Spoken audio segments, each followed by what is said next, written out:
Gaijin put out a new Answers from Developers post on April 20th, 2021, with a few important naval questions contained in it. I'll quickly go over them, explain what they mean, and some potential implications. There are only 4 questions, so this shouldn't take too long. First up, currently torpedo tubes can be detonated and almost instantly kill a ship. This specifically hurts Japanese destroyers the most and makes them much harder to play as they feature an easy external ammo rack of sorts now. Do you have any plans for this part of the damage model in terms of refining how it works to make destroyers with torpedoes less likely to explode? The answer from Gaijin is that the issue will be fixed and the explosion chances will be significantly reduced. This is good, as currently torpedoes just aren't worth their risk-reward balance, at least in realistic battles. However, I think Gaijin's change to it still likely will not be enough to make them fully viable for most countries. I would go as far as saying that torpedoes simply should not detonate when shot. They're a debatably inefficient weapon due to how easy it is to spot and dodge them in War Thunder compared to real life, so it makes sense to remove the risk for taking them.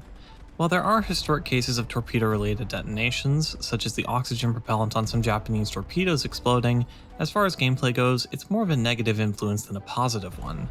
Again, this is being said for realistic battles. It's a bit different in arcade naturally, as you have infinite torpedoes and they're a lot faster. Up next, War Thunder Warfare 2077 showed an interesting controllable UAV for the Hydra. Is it possible this mechanic could also work for ships with catapult aircraft models could be tested? This answer says it's an interesting mechanic to Gaijin, and that they're considering various implementations. The way I could see this working in Naval is by pressing a button to swap to a scout plane, having it automatically launch from the catapult, and being controlled with mouse aim like a normal plane. You could also swap back and forth, going from controlling the plane to the ship and vice versa. The real question though, is would this actually do anything? Most planes don't have anti-ship armaments, and some of them don't even have anti-air armaments.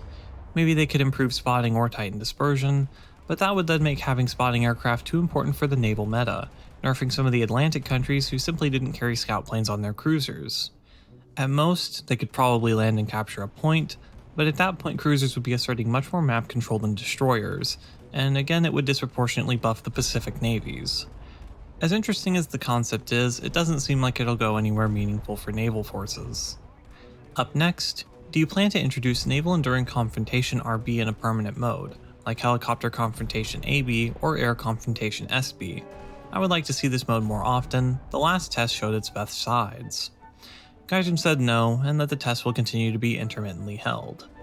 Now, I can see the argument for not wanting to make it a permanent mode, as that might make it hard to keep players up in it constantly, but having it come as rarely as it does now does not work for anyone. Gaijin seems to simply ignore Naval EC nowadays, as they have for the last year, so I wouldn't expect something as major as making it permanent. At most, we're likely to get it once every few months with slight balance changes, as it has been for a year or so now. I would also like to point out a comment by Magia Canadas, stating, "Thank you guys for the answers. Is there anything we could do to make Gaijin come around to making Naval EC permanent? How could the community organize their wishes into something that might make the developers reconsider or further explain the viability of permanently holding Naval EC events in some kind of way or form?" Stona, in typical Stona fashion, says, "Play it when it's on." Yeah, I'll be sure to play it once every 4 months when it finally comes up again. Thanks for the advice, Stona. Up last, will there be projects for Series H battleships for Germany in the game? They were laid, but were soon dismantled. The battleship Bismarck will not be able to withstand Yamato and Iowa on equal terms. We would like to see the H-39 project. Gaijin answers that they'll consider it. We already have some similar ships in game with Etna and Comandati for Italy. They were laid down but were never completed, so something like H-39 isn't that much of a stretch. The question is right in saying that Bismarck won't be able to face Yamato and Iowa on even terms, and I would even add South Dakota and Littorio to that. Germany, maybe surprisingly, would come out as one of the weaker top-tier countries in naval with only their historic ships. But a much better example of a country needing paper ships is Russia. We already have their top classes with Poltava and Maria. All we could get at this point would be Imperator Nikolai, which would be a marginal upgrade over Maria, or a refit of Gangut as October Revolution, which would just give it more anti-air weaponry. Russia is likely to get Sovietsky Soyuz to have an actually competitive top-end battleship, along with Kronstadt and Stalingrad, 2 battlecruisers that were never actually finished.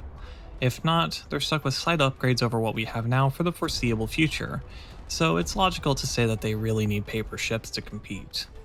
The main problem is, at what point do we stop with paper power creep?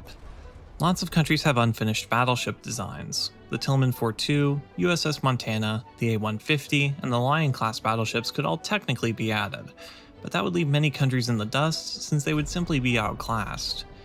Naval top tier will ultimately never be balanced between every country due to how different all their battleship designs are, but as long as a country has a paper design above their highest battleship, the player base will bet Gaijin for it until we get it. H-39 would be fine to add since it's not going to outclass Yamato and Iowa, but what about the larger H-class designs? There's no real solution to this. Naval top tier is just a ticking time bomb, since eventually we'll get to a point where it can't be balanced without multiple fully fictional designs or ahistoric stat shifting to even the playing field. But that's all the naval related stuff for this Q&A. I'll put a link to it in the description so you can go check out any of the other questions or leave feedback on the post. Thank you for watching.